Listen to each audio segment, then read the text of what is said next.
सबको नमस्कार, सबको नमस्कार। जब एक हिंदू किसी को नमस्ते करता है तो वो इंसान को नहीं कर रहा, वो उसके अंदर बैठे हुए परमात्मा को देख के कहता है कि नमस्ते, मैं तुम्हारे आगे झुकता हूँ। और वो कि हिंदू लोग कहते हैं नमस्ते, नमस्ते का लफ्ज किधर से आता है आपको शायद पता होगा। नमस्ते आता है इदम नममे से। इदम नममे मतलब मैं आपके सामने झुकता हूं, मैं आपकी इबादत करता हूं, बराबर। इदम नममे आप कहना चाहते मैं आपके अंदर ईश्वर की इबादत करता हूं। मिसाल के तौर पे वो आदमी चोर है, वो गलत काम कर रहा है, बलात्कार कर रहा है, आप उसको ईश्वर बोलेंगे? आप ईश्वर को इतना घटिया समझ गए? वो बलात्कार करने वाले इंसान को बोलते आप ईश्वर है। इससे भाईचारगी बढ़ेगी नहीं घटेगी। वो बलात्कार करने वाले को, वो चोर को, वो डाकू को मैं ईश्वर मान रहा हूं, उसके सामने झुक रहा हूं। अल्लाह को क्यों गाली दे रहे, ईश्वर को क्यों गाली दे रहे, खुदा को क्यों गाली दे रहे? इस्लाम में, इस्लाम की भी आपने मिसाल दी, इस्लाम में हम कहते अस्सलामु अलैकुम। अल्लाह ताला से फरमाते इस इंसान पे सलामती दे। चाहे वो अच्छा इंसान है तो भी सलामती देने की बात अच्छी है, चाहे वो चोर या डाकू हो। मैं बोलूंगा अस्सलामु अलैकुम, मैं कह रहा हूं या अल्लाह, या रब, या खुदा, या ईश्वर, या भगवान, इस डाकू पे रहमत फरमा।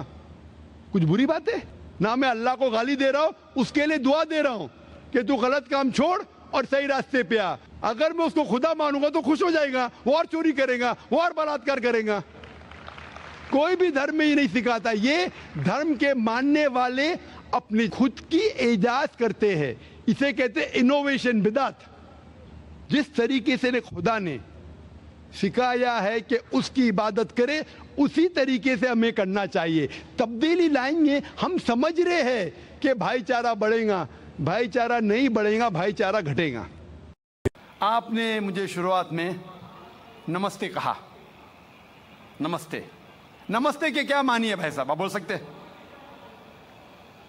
नहीं पता क्या मानी है? माइक्रोफोन ऑन कीजिए जरा भाई साहब का।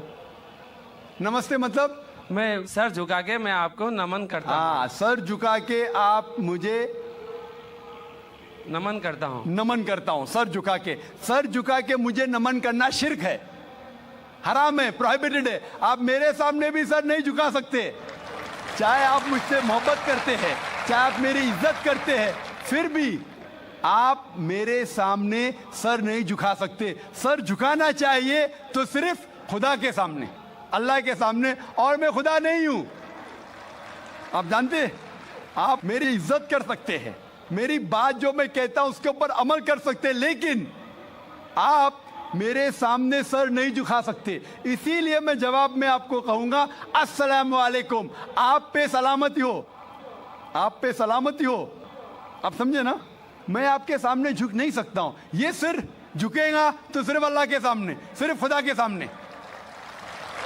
तो आपने बड़प्पन में मुझे कहा, लेकिन अगर गलत चीज कहा तो मैं वापस से जवाब नहीं दे सकता हूं, क्योंकि मैं जानता हूं जो लोग नहीं जानते वो ऐसे हरकत कर सकते हैं। मिसाल के तौर पे, 1 महीना पहले मैं जब बॉम्बे एयरपोर्ट पे था तो एक औरत, हिंदू खातून, मुझे पूछी कि आप डॉक्टर जाकिर नाइक है? आयु डॉक्टर जाकिर नाइक? मैंने कहा जी। ओ, मैं आपका रोज प्रोग्राम देखती हूँ, मैं दुबई से 25 साल के बाद बम्बई में आ रही हूँ, 25 साल के बाद हिंदुस्तान में आ रही हूँ। उसके सिर पे टीका था, हिंदू औरत थी, बोलती मैं आपके प्रोग्राम देखती हूँ और बहुत अल्हम्दुलिल्लाह तारीफ करने लगी। सारी तारीफ अल्लाह की है, मैं कुछ भी नहीं हूँ। और फिर कहने लगी कि मैं तुम्हारे पैर छूना चाहती हूँ। मैंने कहा कि ये गलत है, शिर्क है। तो बोले क्यों? वही जवाब मैंने दिया, आप जो भी कहो मैं आपकी बात मानूंगी। तो मैंने कहा आप कुरान मजीद पढ़िए, कुरान मजीद पढ़िए और इसके ऊपर अमल कीजिए। और मैंने तकरीर दी है similarities between Islam and Hinduism, इस्लाम और हिंदुइज्म में यकसानियत, और साबित किया है कि हिंदुइज्म में भी लिखा है कि आप सिर्फ एक ईश्वर की इबादत करना चाहिए, जितने ऋषि आने वाले उनमें मानना चाहिए, और मोहम्मद सल्लल्लाहु अलैहि वसल्लम में भी। तो आपको अगर कुरान और वेदा पे अमल करना चाहिए जो यकसा है, आपको एक खुदा में मानना पड़ेगा और आखिरी पैगंबर मोहम्मद सल्लल्लाहु अलैहि वसल्लम पर।